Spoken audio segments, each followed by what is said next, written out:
de Somos Magazine a través de I99, y en el dial es el 98.9 FM. Tenemos un programa interesante. Vamos a hablar sobre el tema político, sobre este tema de la decisión que ya se dio en el Consejo Electoral de que el que va a segunda vuelta con el candidato Arauz es Guillermo Lasso. Nuestra primera invitada es Manuela Vargas Cerdán, es una abogada penalista, profesora de Derecho Penal de la Católica, profesora de otra universidad, Universidad Santa María. Es muy reconocida aquí en su profesión. Ella nació en Quevedo y vive en Guayaquil.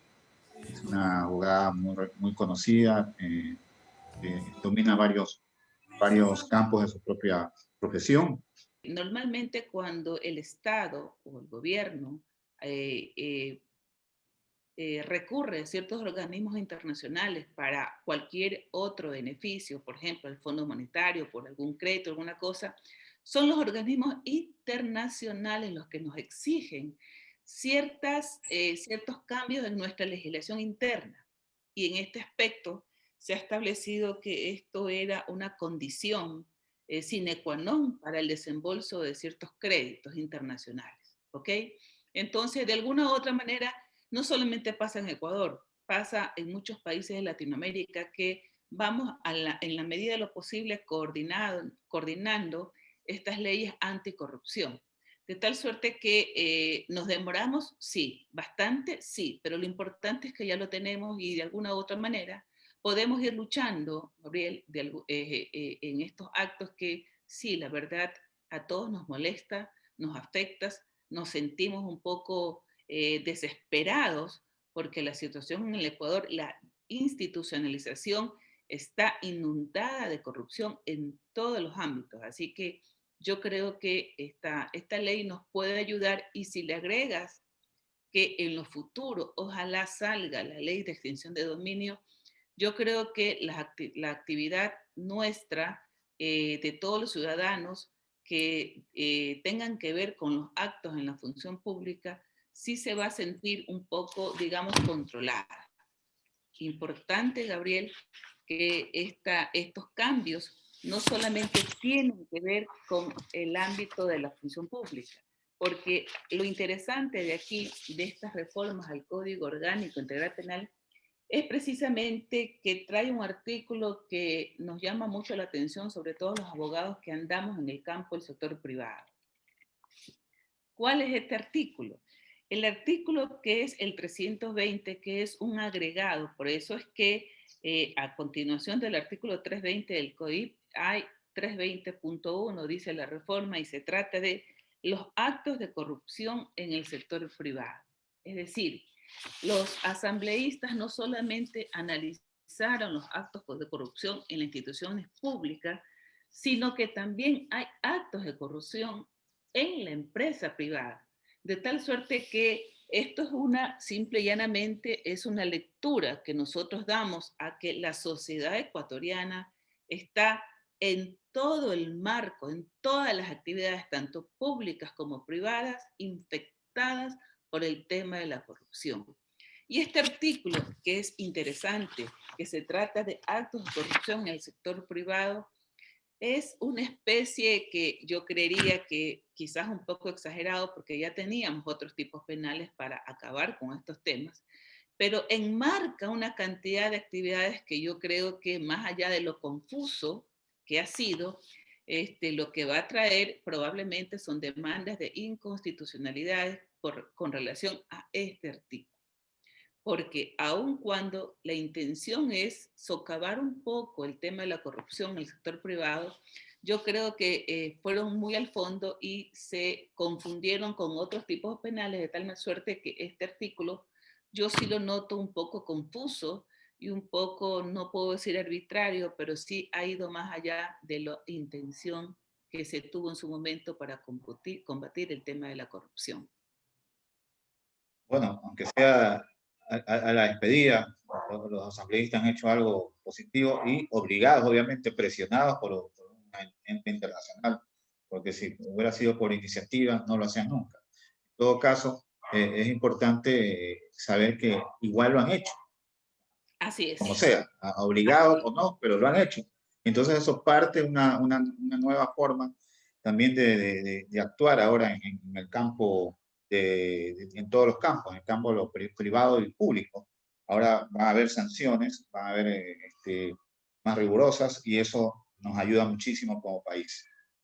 Yo estoy feliz, aun cuando hay ciertos artículos que se puede decir que hay un poco de inconstitucionalidad. Yo soy una de las personas que siempre aplaudo cualquier intención que se tenga para combatir este tema de la corrupción.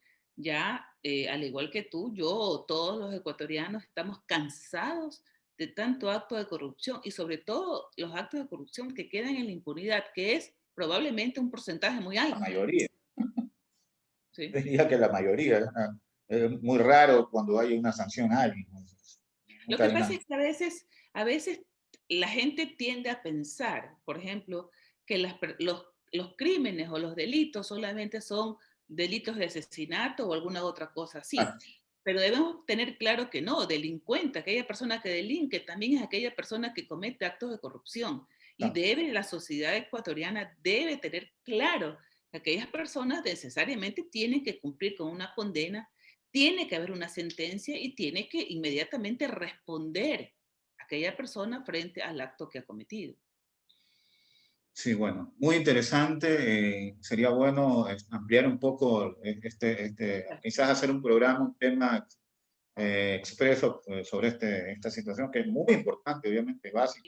Ya tenemos de alguna u otra manera el marco legal para hacerle frente a este fenómeno o a este crimen de la corrupción, ¿no? Es una excelente herramienta y agradecemos mucho su presencia aquí. Somos Magazine, vamos a llamarla nuevamente, es muy Quiero, importante a las órdenes. tenerla aquí, ha sido muy aleccionador y muy grato.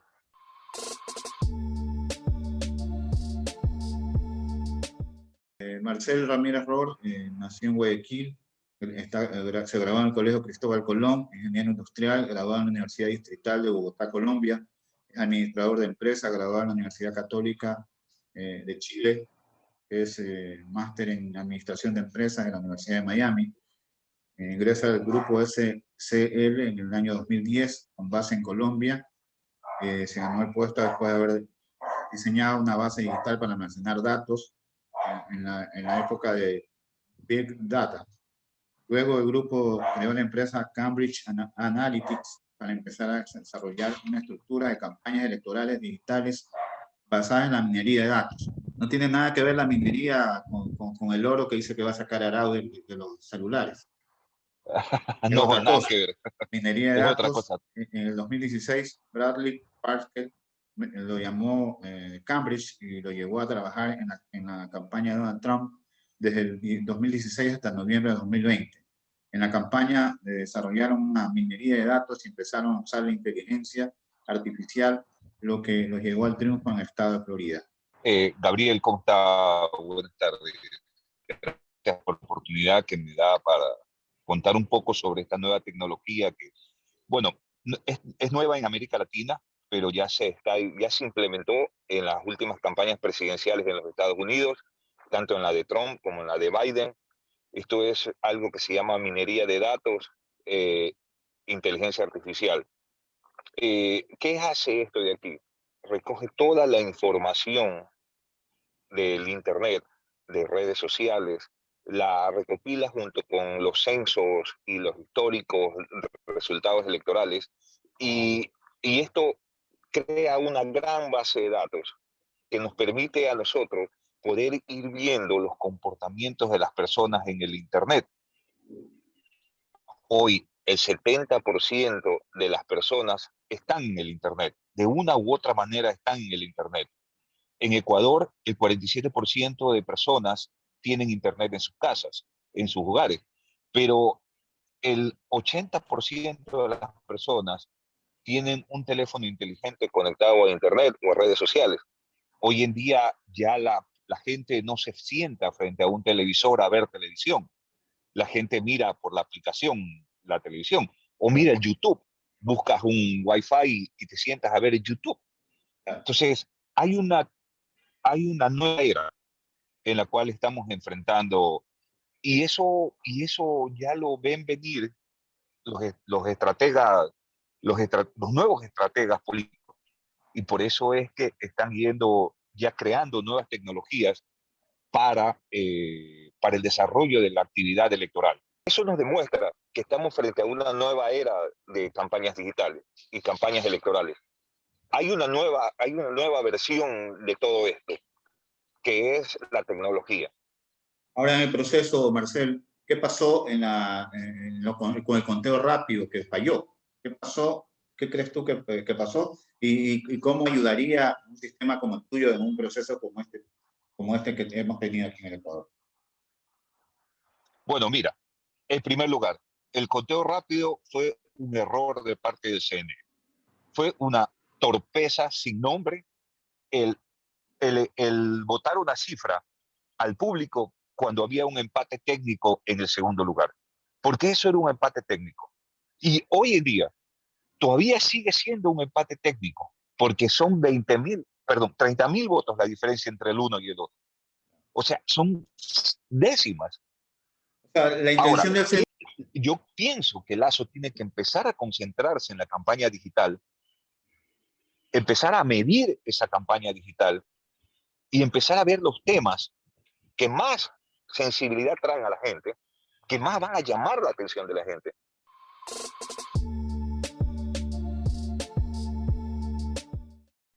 Bien, tenemos ahí con nosotros a Esteban Quirola, empresario, ex precandidato presidencial y ex prefecto provincial del Oro.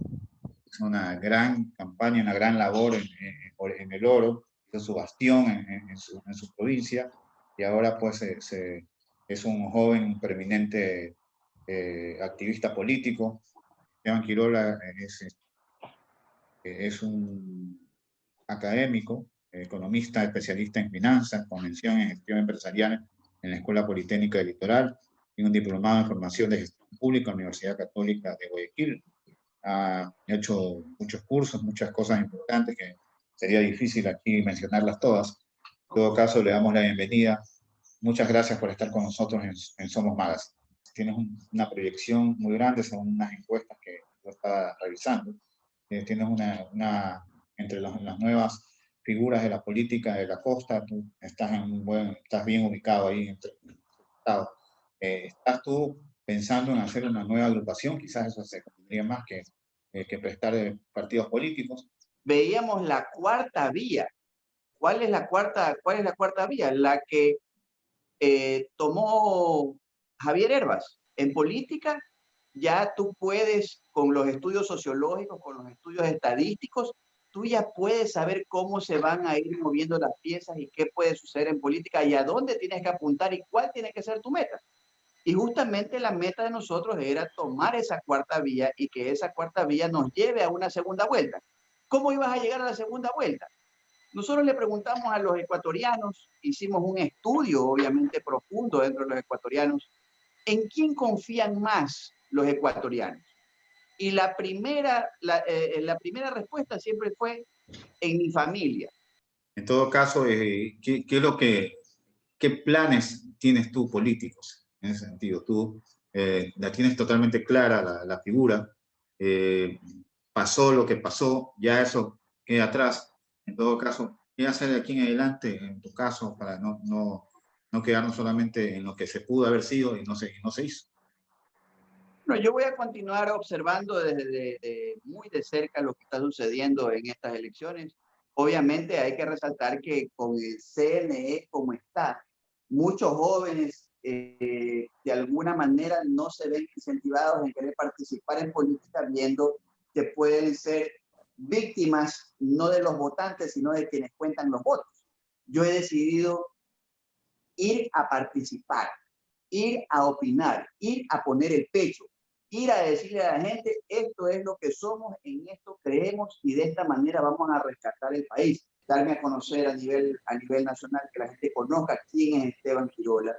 cuáles son las propuestas, por qué estamos participando en política, por qué invitamos a los jóvenes a participar en política, por qué es necesario que la ciudadanía se involucre. Fíjate que a pocos días de las elecciones había un 64% de la ciudadanía que no había decidido su voto. ¿Qué te dice eso? Que ese 64% de la gente no le interesaban las elecciones. Que la gente recupere la fe en el propio ecuatoriano, en el mismo ser humano. En cuanto al tema de los jóvenes, ¿no? Y de la corrupción, muchos jóvenes no quieren entrar en política por el tema de corrupción. El sistema está plagado de eso y si tú no entras en el juego, te vas, ¿no? O te ponen una cáscara para que te caigas y de pronto te echan la culpa de algún entuerto. En todo caso, acaba la abogada Mónica Vargas, nuestra primera invitada, una abogada prominente, acaba de decir que había habido unos cambios en algunos reglamentos que se han hecho a través de la Asamblea ahora estos últimos días, en la cual va a ser penada de una manera muy importante los casos de corrupción en entes privados y públicos. Eso ayuda mucho en este tipo de temas para que los jóvenes que están asustados de cómo va a meter en ese relajo ahí que todo el mundo lleva, se roban, cogen, se meten, salen, se van del país, se van a una embajada, dicen que son perseguidos políticos, son ladrones, pero se dicen que son perseguidos políticos. Entonces, ¿qué hacen ellos ahí? Con eso, yo creo que es un buen comienzo para los jóvenes que quieren entrar en la política. ¿Qué le dirías tú a esa gente joven que de tu edad más o menos, que quiere entrar en política, pero se asustan por lo que hay en el entorno? Tengo que serte sincero, Gabriel. Cuando yo entré a prefectura, realmente fue muy difícil hacer entender a la gente que no estábamos ahí por ningún tema de corrupción, ni por ningún tema de enriquecernos. Gracias a Dios, a mi trabajo, a mi familia, yo tengo una vida en la cual no necesito de la política para poder vivir y que mis hijas también vivan tranquilas. Y lo digo con humildad, pero realmente fue sumamente difícil hacer entender que en Prefectura del Oro se eliminaban totalmente los actos de corrupción. Yo llegué a tener una persona en mi oficina que me propuso que le pague una factura ilegítima por casi $1.000.000 y que me decía que estaba dispuesto a ceder el 50% de ese valor. Y fíjate que cuando esta persona lo hace, yo obviamente me molesto y le pido que por favor se retire de mi oficina. Y me dice, ¿y usted por qué se pone bravo si la plata no es suya? Imagínate el nivel de desfachatez que hay en el Ecuador en los temas de corrupción. Eso nos llevó a tener una prefectura transparente y cómo logramos nosotros erradicar el tema de la corrupción fue la exposición social. ¿Cómo hacíamos la exposición social? Cada vez que alguien quería hablar con el prefecto Quirola, lo hacíamos en una audiencia pública con 300 personas presentes y esas 300 personas presentes jamás se les iba a ocurrir pedirte o ofrecerte alguna ilegalidad cuando sabían que habían otras personas y esa fue una política pública. Yo creo en una frase que nació de la estructura de Prefectura del Oro 2014-2019. Gobernando junto al pueblo no nos podemos equivocar. Por eso nos vamos a acercar más al pueblo para poder hacer patria y llevar este país adelante. Muchísimas gracias. Buenas tardes con todos.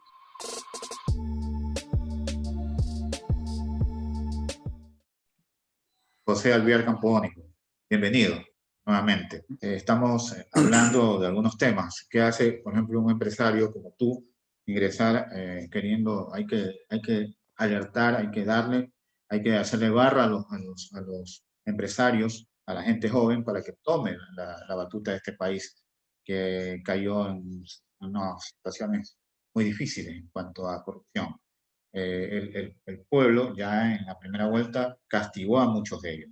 Lo castigó en los últimos lugares. Ahora se viene una nueva camada. ¿Cómo creerías tú que podrías tú ayudar al país para que salga de esa situación difícil que se encuentra?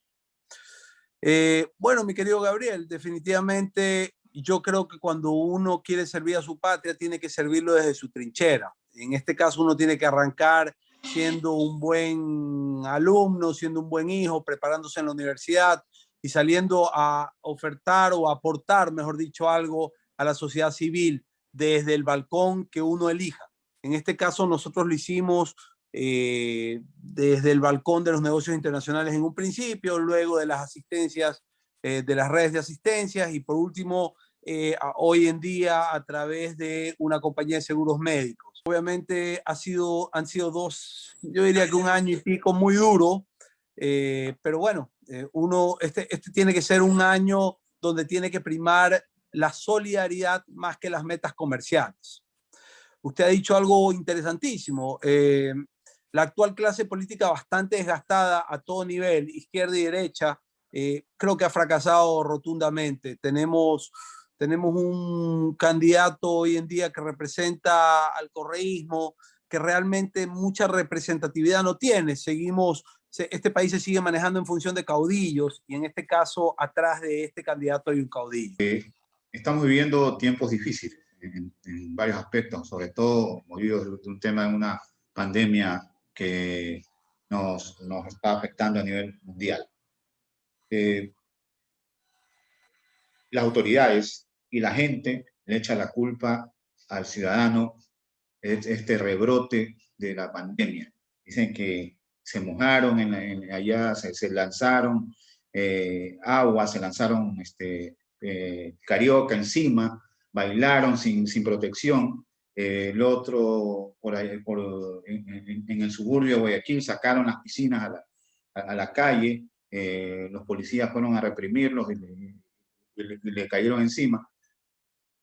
Pasa esto es una cosa realmente honesta, o sea, ¿la gente tiene realmente la culpa de eso o no están las autoridades haciendo las cosas adecuadas?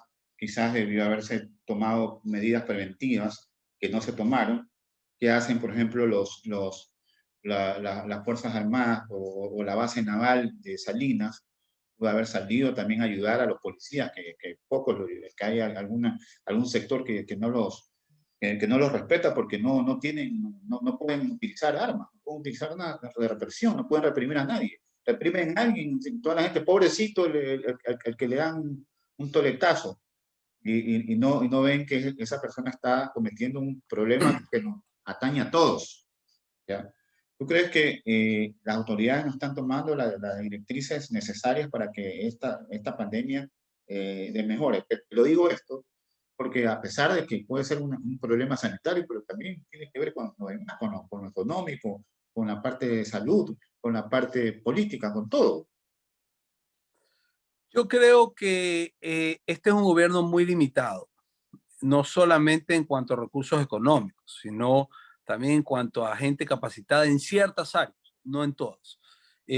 Considero que desde un principio, si bien es cierto, nadie estaba preparado para esta pandemia, pero considero que desde un principio hubieron ciertos funcionarios en este gobierno que falsearon cifras, entonces ya empezamos mal.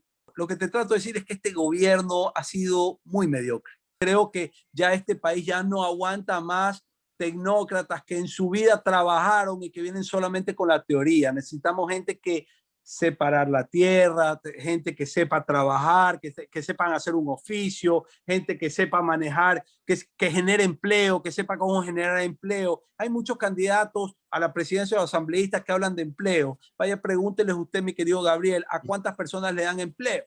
Y si le dan empleo a la señora que trabaja en la casa, le garantizo que no le han pagado el IES. José, bueno, ¿cómo crees que debería ser el perfil de los empresarios, del grupo de gente nueva que se quiera meter en el plano político a pesar de todo lo que está pasando? Yo creo que el perfil de las personas que deben ingresar debe ser gente por lo menos con experiencia laboral, porque solamente el que ha tenido un empleo entiende los pros y los contras del actual sistema y puede aportar. Entonces, la teoría tiene que ir acompañada de la práctica, así como la experiencia tiene que ir acompañada del entusiasmo y del apasionamiento de la juventud.